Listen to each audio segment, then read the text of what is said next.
ఇక next topic వచ్చేసి సేన ప్రస్థానం జాతీయ సమగ్రత కోసం అనే నినాదంతో జనసేన పార్టీ ఢిల్లీలో అడుగుపెట్టింది. సందర్భంగా అనేక కీలకమైన అంశాలని పవన్ కళ్యాణ్ ప్రస్తావించారు. సతీష్ గారు ముఖ్యంగా ఈ రాష్ట్ర విభజన అంశాన్ని కూడా పవన్ కళ్యాణ్ ప్రస్తావించారు.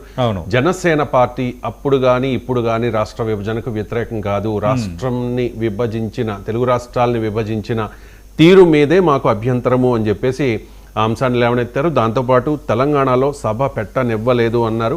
అంటే ఢిల్లీలో అడుగు పెట్టారు ఇప్పుడు. సో జనసేన పార్టీ వ్యూహం ఏంటి?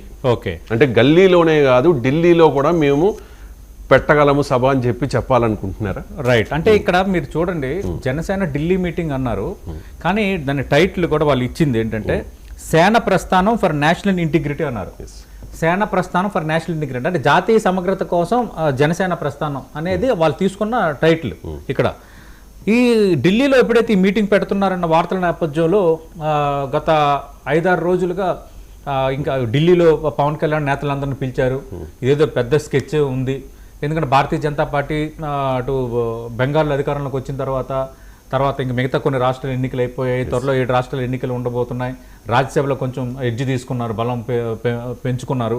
అందుకు జనసేన విలీనం అయిపోతుంది, జనసేన కోసం అందుకే పిలిచారు, ఢిల్లీ వేదికగా నిర్ణయం ప్రకటించబోతున్నారని అంటారు కదా. అంటే రాతకి కోతకి అడ్డు అదుపు ఉంటుంది అన్నట్టు. ఎస్పెషల్లీ ఒక వైసీపీకి సపోర్ట్ చేసే ఒక మీడియా క్రియేషన్ చేసేసారు. దానిపైన కూడా మాట్లాడదాం, ప్రోస్ అండ్ కాన్స్. అంతకంటే ముందు ఇక్కడ ఫస్ట్ స్టాండర్డ్ ఇన్ఫర్మేషన్ మన 99 టీవీలోనే ఇస్తున్నాను. అసలు ఈ కార్యక్రమం పెట్టడానికి ప్రధాన ఉద్దేశం ఒక జనసేన పార్టీకి సంబంధించిన అత్యంత కీలక నేత పవన్ కళ్యాణ్ అత్యంత సన్నిహితంగా రోజు మెలిగే నేత, నేను ఇప్పుడు పేరు డిస్క్లోజ్ చేయట్లేదు, సోర్స్ డిస్క్లోజ్ చేయగలదు కాబట్టి ఆయన చెప్పిన మాట ఏంటంటే సతీష్ గారు, ఢిల్లీలో ఈ సమావేశం పెట్టడానికి ప్రధాన ఉద్దేశం ఏంటంటే ఢిల్లీ అనేది మిగతా పార్టీలన్నీ ఢిల్లీని ఒక ఆందోళనకు వేదికగా చేసుకుంటున్నాయి. ఒక జంతర్ మంతర్ దగ్గర ఒక ఆందోళన, లేదంటే ఏదైనా దేశవ్యాప్తంగా ఇష్యూ మీద నిరసన చేపట్టాలంటే ఒక ఆందోళన. ఎందుకు గతంలో బీఆర్ఎస్ పార్టీ కూడా చలో ఢిల్లీ అని కార్యక్రమాలు చేసింది, అంతకుముందు టీడీపీ చాలా మంది ఆ కార్యక్రమాలు చేసుకుంటున్నారు. లేటెస్ట్గా కాక్రోచ్ పార్టీ అంటూ జంతర్ మంతర్ వద్ద పరీక్షల నిర్వహణలో ఉన్న లోటుపాట్లు ధర్మేంద్ర ప్రధాన్ రాజీనామా చేయాలని ఒక పెద్ద ఆందోళన చేసింది. అంటే Delhi is not meant for agitations, it's meant for integrity అనేది జనసేన ఒక బిగ్ సిగ్నల్ పంపించదలుచుకుంది. అంటే ఒక ఢిల్లీ అనేది it's not meant for allegations, it meant for integrity అని చెప్పదలుచుకున్నారు. అంటే సమగ్రత కోసం ఒక పాజిటివ్ సిగ్నల్ అంటూ ఇండైరెక్ట్గా ఎన్డీఏకి మద్దతు ఇవ్వటం అన్నమాట. అంటే దేశ సమగ్రత కోసం ఎన్డీఏ చేస్తున్న ప్రయత్నాలు, Modi exclusive prime minister Modi 12 ఏళ్ళు కంప్లీట్ చేసుకోవటం, అంటే కేవలం ఆందోళనలకే ఢిల్లీ వేదిక కాదు, మీరు దేశ సమగ్రత కోసం మీరు చేస్తున్న ప్రయత్నాలకి, అలాగే ప్రస్తుతం ఎన్డీఏ ప్రభుత్వం తీసుకుంటున్న చర్యలకి బాసటగా ఒక రాజకీయ పార్టీకి ఇది మా బాసట, ఇది మేము అండగా ఉండటం అంటూ ఒక సిగ్నల్ పంపించడానికి ఆయన తీసుకున్న కార్యక్రమం. అందుకే మీకు నేను అన్నాను, సేన ప్రస్థానం ఫర్ నేషనల్ ఇంటిగ్రిటీ అని వాళ్ళ టైటిలే తీసుకున్నారంటే మెయిన్ ఉద్దేశం అదే. అక్కడ కూడా ఆయన అదే మాట్లాడుతున్నారు కదా, దేశ సమగ్రతను దెబ్బతీయడానికి కొందరు ప్రయత్నం చేస్తున్నారు అంటూ ఈ మధ్యకాలంలో తెలంగాణ ఇష్యూలో మాట్లాడింది ఆయన మళ్ళీ మాట్లాడారు. అంటే దేశ సమగ్రతను దెబ్బతీయడానికి రాహుల్ గాంధీ ప్రయత్నిస్తూ ఉన్నారు అనేది భారతీయ జనతా పార్టీ వాదన. అంటే రాహుల్ గాంధీ అండ్ ఇప్పుడు కాక్రోచ్ పార్టీ వాళ్ళు వెనక ఇప్పుడు మిగతా పార్టీలు ఉన్నారని. ఎందుకంటే కాక్రోచ్ పార్టీ ఆందోళనలో ఎస్ఎఫ్ఐ కనిపిస్తుంది, అక్కడ ఢిల్లీలో ఆమ్ ఆద్మీ పార్టీ నేతలు కనిపించారు, అక్కడక్కడ కాంగ్రెస్ పార్టీకి సంబంధించిన వింగ్స్ కనిపిస్తున్నాయి. ఇదంతా ఏంటంటే వాళ్ళు ఏ ఉద్దేశంతో అటెండ్ అయినా అది ఏం సిగ్నల్ పోతుంది, అందరూ కలిసి ఒక ఏదో యుద్ధం ప్రకటించినట్టుగా వాతావరణం దేశ సమగ్రత అనే అంశాన్ని లేవనెత్తారు భారతీయ జనతా పార్టీకి సపోర్ట్ గా.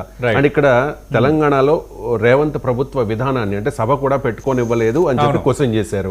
అంటే కాంగ్రెస్ ని టార్గెట్ చేస్తారు. అంటే కాంగ్రెస్ భారతీయ జనతా పార్టీని సంతృప్తి పరచడానికి ఈ పవన్ చర్యలుగా చూడాలా? అంటే ఇక్కడ సంతృప్తి కొత్తగా పవన్ కళ్యాణ్ భారతీయ జనతా పార్టీని సంతృప్తి పరచాల్సిన అవసరం ఇప్పుడు లేదు. అంటే మీతో ఉన్నాము అంటే లేదు అనే ఒక నమ్మకం కలిగింది. అంటే ఏంటంటే భారతీయ జనతా పార్టీని నేను అదే అన్నాను కదా, మోడీ పాలనకు అనుగుణంగా కొంత చేయూతనిచ్చేటట్టుగా నేషనల్ ఇంటిగ్రిటీ అనేది కూడా ఇంపార్టెంట్. ఎంతసేపు విభజించి పాలించడం కరెక్ట్ కాదన్న ఒక మైండ్ సెట్ కరెక్ట్ కాదు అన్న సిగ్నల్ ఇవ్వడానికి పవన్ కళ్యాణ్ ఢిల్లీలో ఈరోజు కార్యక్రమం తీసుకున్నారు. అందుకు ఆయన ఏమన్నారు, నేను రాష్ట్ర విభజనకు వ్యతిరేకం కాదు, విభజించిన తీరుకు వ్యతిరేకం అంటూ కాంగ్రెస్ని టార్గెట్ చేశారు. అక్కడ వెంటనే కాంటెక్స్లో ఏమన్నారు, కాంగ్రెస్ని టార్గెట్ చేశారు. రెండోది దేశ సమగ్రతను ఇలాంటి పార్టీలు దెబ్బతీస్తున్నాయని చెప్పారు.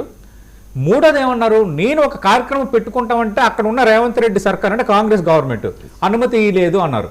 అంటే ఇండైరెక్ట్ గా కాంగ్రెస్ చేసేవన్నీ ఇలాంటి చిల్లర రాజకీయాలు, కానీ కాక్రోచ్ పార్టీకి సంబంధించి అడ్డుకుంటుంది, తర్వాత వేరే పార్టీ ఆందోళనలకు అనుమతి ఇవ్వలేదు కేంద్రం అని పదే పదే ఇదే కాంగ్రెస్ పార్టీ మాట్లాడుతుంది కదా. దానిని కౌంటర్ చేసేటానికి ఈయనకున్న కాంటెక్స్ట్తో ఆయన కార్యక్రమం పెట్టారు.